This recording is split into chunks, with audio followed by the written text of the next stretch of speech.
friends are like old memories. They always remind you of your past, and we are reminding ourselves of the past episodes from this week of Good Company for the Best of Good Company with me, Hollie Taylor.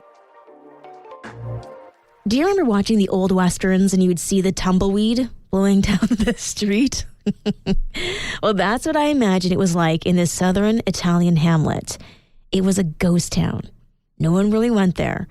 And I mean, why would you go to just some random town in Italy when there's Rome and Florence and all the places in between? So this really left the town kind of crumbling. There wasn't really a lot going on. There was a lot of tourism. But a local artist decided that he wanted to bring some life back into his community and make it a destination worth visiting.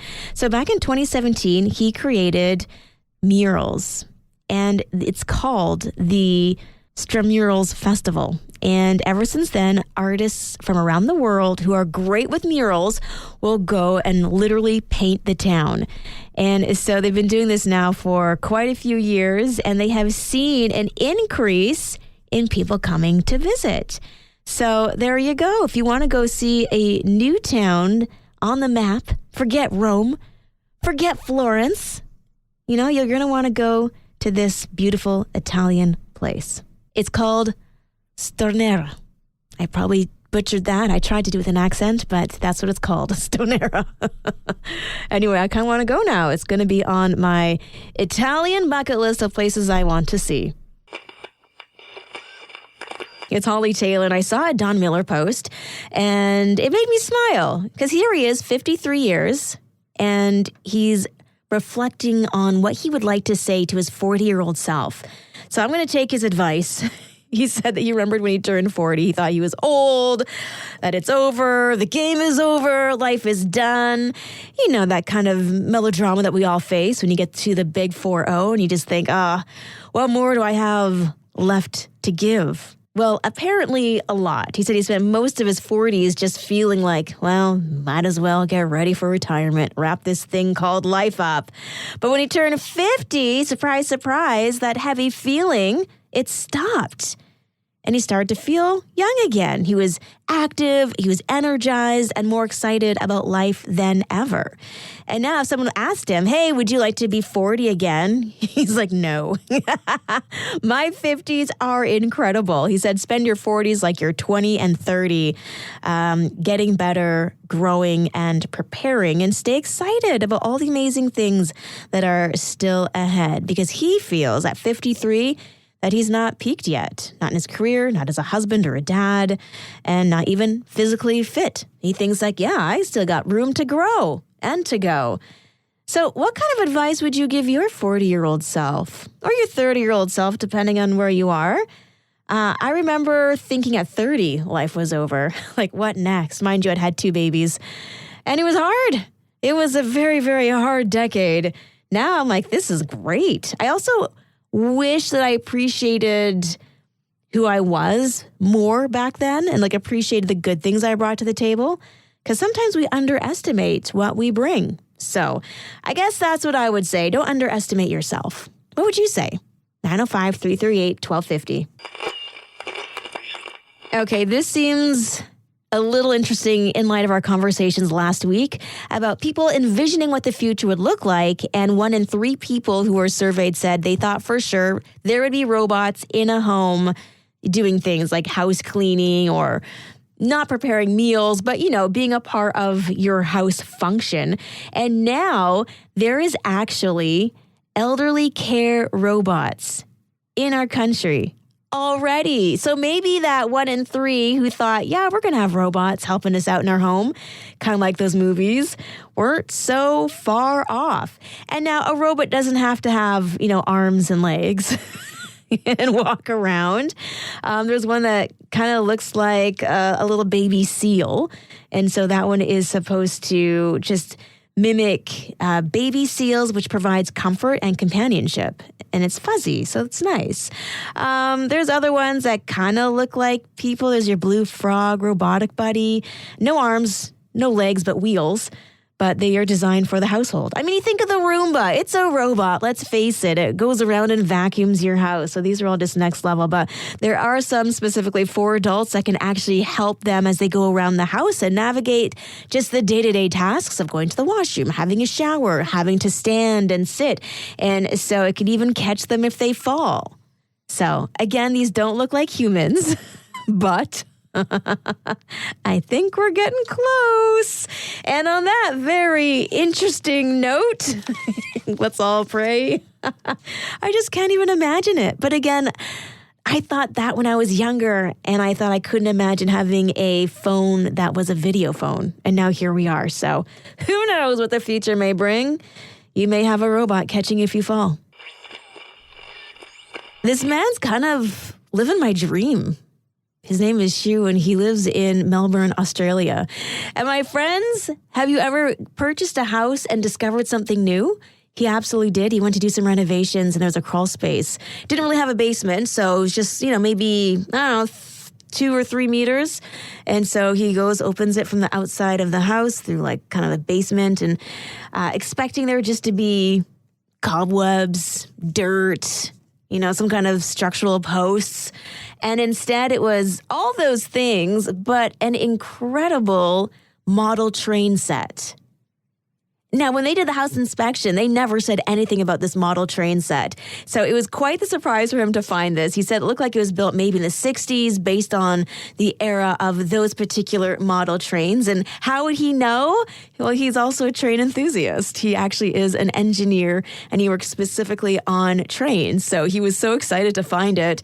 I guess they're not going to get to do the renovations they wanted to do, but now he is going to be spending the next year or so renovating this under his house train oasis. And it's like the kind of train set that only the enthusiasts would love. Like there's an actual control station, and it's incredible. Now, that wouldn't be exciting for me to find in a house. I'm one that would love to find a hidden attic or something like that. My husband would love a bookcase where you pull down one of the books and it opens up into a secret passageway. Maybe you had some incredible finds in a home that you've purchased or in a home that you're renting. 905-338-1250. What incredible finds have you uncovered? I'm Hollie Taylor, and an interesting approach to detentions. I don't know, do you remember when you were in school? My mom would tell me about getting the strap. And as I was entering school, it was still a thing in some schools, but ours definitely phased out of it. Then you're hanging out at the principal's office. Then you're in the hallway. So definitely the evolution of discipline in schools has changed. And this is a little bit more next level, because in Maine, there was a teacher who realized that sometimes the kids just needed to refocus their attention. And so if they ended up in detention because they were texting too much or skipping school or getting into fights, sometimes they just needed to get active. So kids had a choice between sitting in detention or going on a hike. Now, of course, most kids are going to pick the hike. And so that's what they do. And they find that when the kids return back to school, they are more focused and they are actually behaving better. I mean, this is an undistracted hike. There's no electronic devices. They're there. They're getting exercise. Some kids are now joining the hike just to be able to refocus. They just need to get out. They need to be in God's nature, and they are just enjoying that bit of community. And so there's a bit of a shift in how their children are behaving, which is definitely different than getting the strap or getting yelled at by a principal or being suspended. So it got me thinking about some of those parenting trends that we're seeing. The gentle parenting, not to be confused with permissive parenting, but just how you approach your children.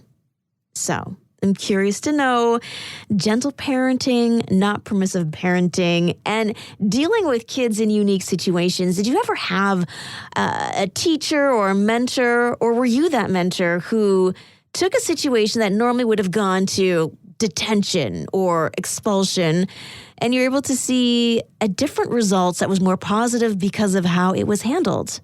Text in 905-338-1250, because not all discipline is received in the same way. All kids are so different, aren't they?